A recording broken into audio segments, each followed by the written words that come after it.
I'm Isis Romero, and this is the news in San Antonio. A shooting sent pickleball players running and ducking for cover. The attack happened on Tuesday night in Stillwater Ranch, a community on the far west side. Sue Kalberg has the shocking video and the details. The shooting was reported right here on Emmett Grove. It's right across the street from the Stillwater Ranch Community Park.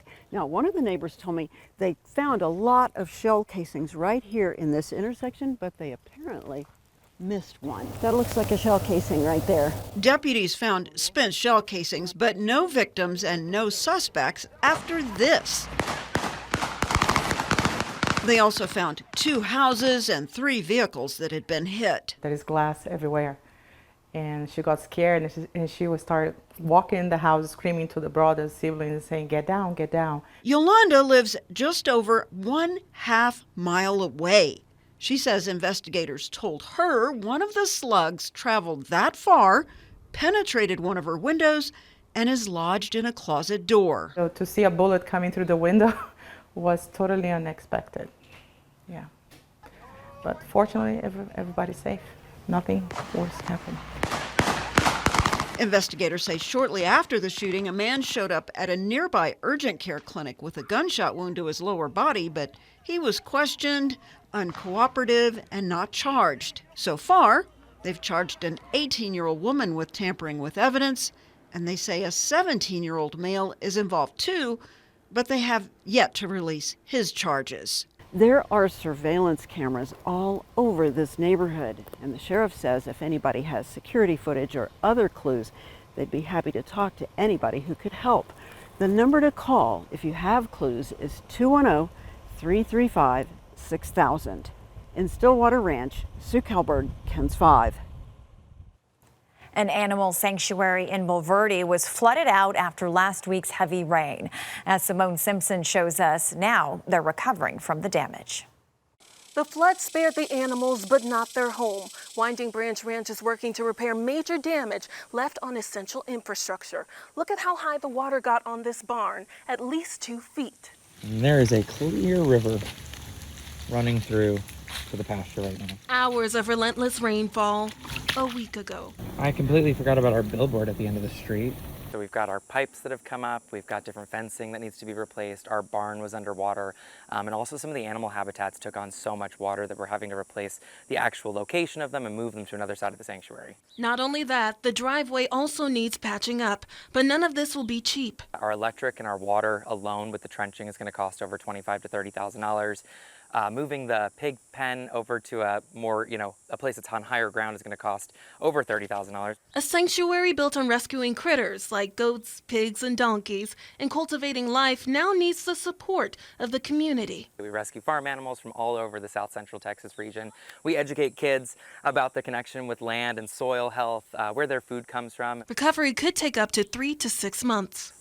We've been completely funded by donors up to this point, and while we're looking for some grants, we really need the public support right now to help us out. We'll have a link to their GoFundMe on our site at KENS5.com. Reporting from Bulverde, I'm Simone Simpson, KENS 5. An Ingram family is dealing with devastation after floodwaters washed away much of their property, including dozens of animals and kangaroos. Here's KENS 5 reporter Zach Briggs. We thought we were going to die. It was just before 3 in the morning on Thursday when Philip and Julianne Torres found themselves overcome with terror as floodwaters instantly invaded the property. The Torres family stranded on the second floor. It's a horrifying feeling. You're in a horror movie. The house started to creak and we heard windows breaking and doors going, and there was a loud crash which turned into another building hitting our house. Eventually rescued, one of their dogs, Burrito, did not make it, but Juicy is still kicking and appears to be loving life today. And then we'll keep a tally, too, of what we come across. As for the Torres' exotic animals they've raised for more than 10 years, several were caught up in the floods and died. Some survived. Come on, guys. We had 11 kangaroos, 4 little babies, 3 of them still in the pouch. and the rest were adults. And this is one of 2 shelters that house the kangaroos. During the flooding chaos, these structures were tossed around the property. The kangaroos washed away. And at this point, the Torres family believes it's a recovery mission. The kangaroos especially, they can't live off the land. Special diet. Yeah, if anybody sees any hopping around, holler. We'd like holler. to find them. That would be an answer. If not, just to get them back. 7 of the 11 kangaroos have been found dead. Meantime, members of the nonprofit American Regulators USA out of Cincinnati, Ohio, are on the ground. We are no stranger to this area. We were here last year after the July 4th flooding. The group is working directly with Kerr United and the Ingram Fire Department to provide immediate relief to so many.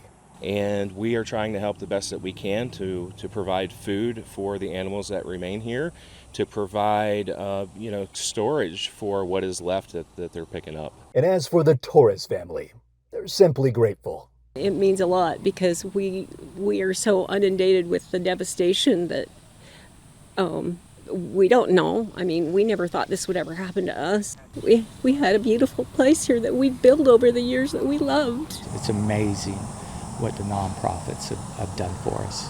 Zach Briggs, KENS 5. And that's the news in San Antonio.